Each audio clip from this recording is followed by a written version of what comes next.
Olá, seja bem-vindo à Culturaria da Rê. Hoje a gente vai continuar a nossa leitura comentada do livro O Herói de Mil Faces, de Joseph Campbell.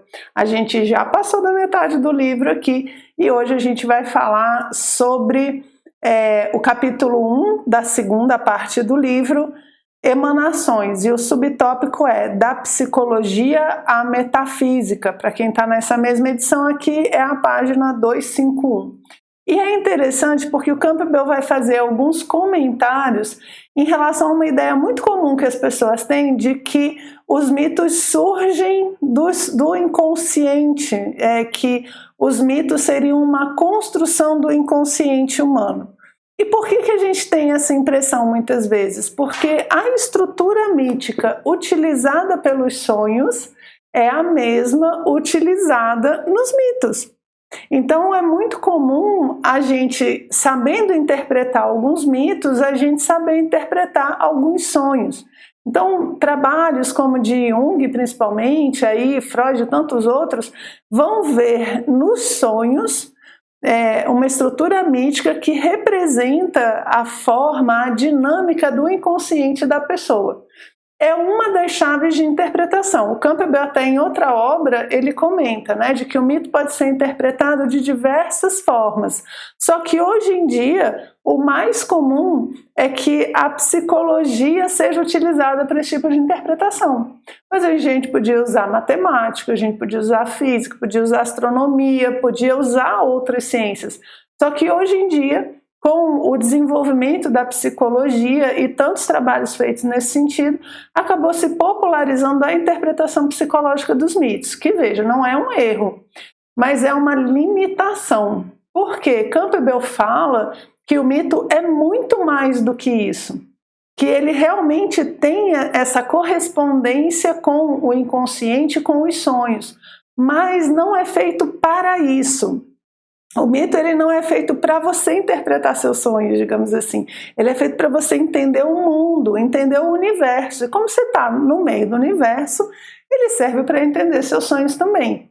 Então ele vai alertar a gente de que o mito é muito mais do que simplesmente uma representação do que acontece com o homem. Blavatsky, lá na Doutrina Secreta, ela costuma dizer que o mito ele tem 7 chaves de interpretação. E que ele não é feito ele não é feito para explicar a vida humana, mas ele consegue explicar a vida humana porque ela está no contexto do universo. E o mito explica muito mais do que simplesmente o homem. E ele explica o quê? Aí Campbell vai falar da cosmogonia, que é justamente a criação do universo através dos mitos, ok? Então olha só as observações que ele faz aqui. Ele põe assim, a mitologia é psicologia confundida com biografia, história, cosmologia. Aqui no nosso livro, ele vai puxar muito a chave da cosmologia. Aí ele põe aqui, os mitos não são produtos espontâneos do sono. Pelo contrário, consiste em servir como poderosa linguagem pictorial para fins de comunicação da sabedoria tradicional. Ele fala, os mitos, eles não são para os sonhos, eles são um conhecimento atemporal, um conhecimento universal que é passado através de símbolos, montando os mitos. Então a gente não pode diminuir ele. Aí você fala, Renata, mas eu não entendo as outras chaves. Tá ótimo, mas saiba que a gente trabalha chaves menores e que o mito fala demais. E o Campbell vai ajudar a gente, porque ele vai dar algumas chaves de interpretação cosmológica. Aí ele fala, cosmológica, quando a gente fala, é da criação do universo, a criação do cosmos. Então ele põe aqui, por conseguinte, para perceber o pleno valor de que se revestem de figuras mitológicas que chegaram até nós, vai-se necessário compreender que elas não são tão somente sintomas do inconsciente, como muitas abordagens falam, mas também declarações controladas e intencionais de determinados princípios de cunho espiritual. Então, o que ele está alertando, né? Não é só uma questão de inconsciente. Ele está passando princípios de cunho espiritual. Ele está passando a tradição. O mito é uma forma de passar o conhecimento de geração em geração. Se eu olho para ele simplesmente como algo relacionado à psique humana, vai dar a impressão de que os mitos foram criados para os seres humanos entenderem só os seres humanos. E ainda mais nesse livro, porque a gente está falando da jornada do herói, né? Então a gente focou muito nesse aspecto do que acontece com a gente.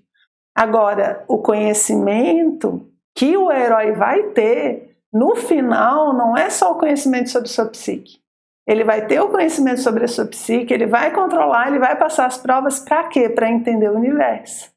Né? Então o mito tem que ter esse conhecimento a mais, que é justamente o que ele disse que o herói foi buscar nas suas provas. Aí ele continua aqui, ó.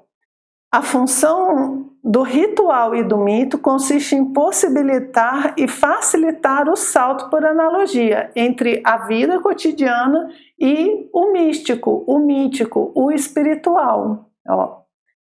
E aí ele fala dos deuses dentro dos mitos, né? Porque o que acontece? Por que dá para você fazer essa relação entre os mitos e os sonhos?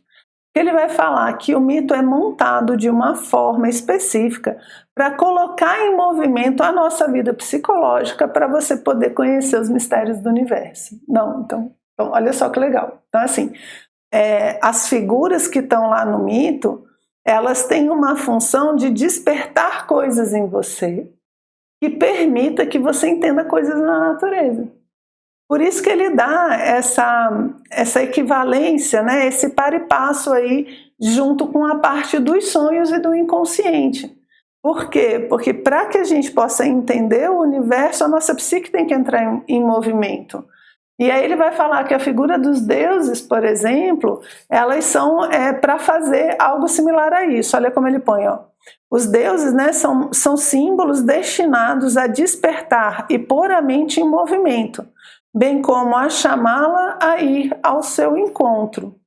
Então, quando eu escolho um símbolo, quando eu vejo uma figura ali, ela tem essa função de despertar.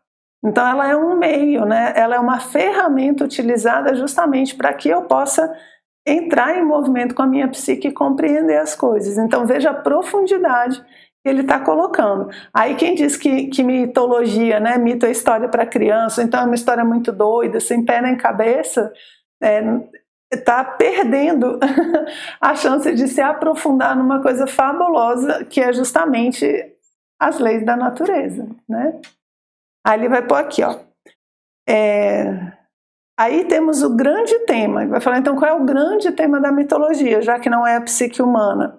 Ele fala o grande tema, bem como a fórmula do ciclo cosmogônico, ou seja, do nascimento do cosmos, né? A imagem mítica do processo de manifestação do mundo e do subsequente retorno à condição imanifestada. De qualquer maneira, os símbolos são metáforas reveladoras do destino do homem, bem como de sua esperança, fé e obscuro mistério. Então é muito mais do que a gente imagina. E o que ele fala aqui desse ciclo cosmogônico? Gente, quem já deu uma olhadinha em filosofia oriental, quem já viu aí os pré-socráticos, eles falam exatamente dessa manifestação e retração do universo. Então essa cosmogonia, como esse ciclo que acontece constantemente, é onde as coisas saem de algo uno, lembra que a gente falou, né, da unidade, de um Deus uno do qual surgem todos os deuses? Então essa unidade gera todo mundo manifestado, todas essas coisas que a gente está vendo, e aí depois ele recolhe, ele volta. Então é uma ideia de ciclicidade do universo, que ele expande e que ele retorna. E que os mitos vão estar falando sobre isso. Então, muitas vezes a gente fala, o herói foi e tal, pá, morreu. Ele morreu, ele está retornando para esse um na maioria das vezes. Né? Não é que ele morreu, acabou. É que aí ele retornou para essa unidade metafísica. E a gente é muito assim, se você for pensar, a gente expande e depois a gente retrai. A gente está aqui no nosso centro, Aqui, vocês acham que é estúdio, né? Não, é aqui em casa mesmo, né? Então a gente está aqui na nossa casa, né? A unidade e tal, e a gente vai para o mundo, a gente sai, a gente trabalha, a gente encontra com as pessoas e tal, e depois a gente recolhe, a gente volta para esse centro.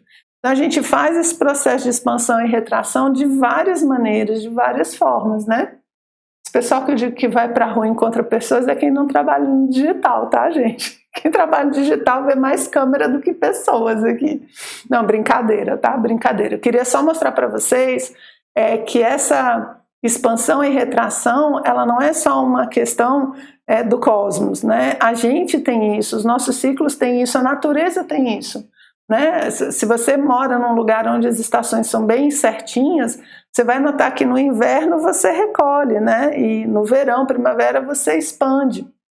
Tudo faz isso, inclusive o universo. E nesse expandir e retrair, o mito vai nos dizer, né? Nos mostrar como lidar com essa realidade também. Ok? Então, o mito fala do homem? Fala. Ele fala da psique humana? Fala. Mas ele fala de muitas outras coisas. E é isso que o Campbell vai tentar trazer aqui nessa segunda parte do livro, muitas chaves relacionadas a esse conhecimento mais metafísico. Ok? Vamos comigo, que a gente ainda tem muito para ver. Espero que tenham gostado e a gente se encontra já já no nosso próximo encontro.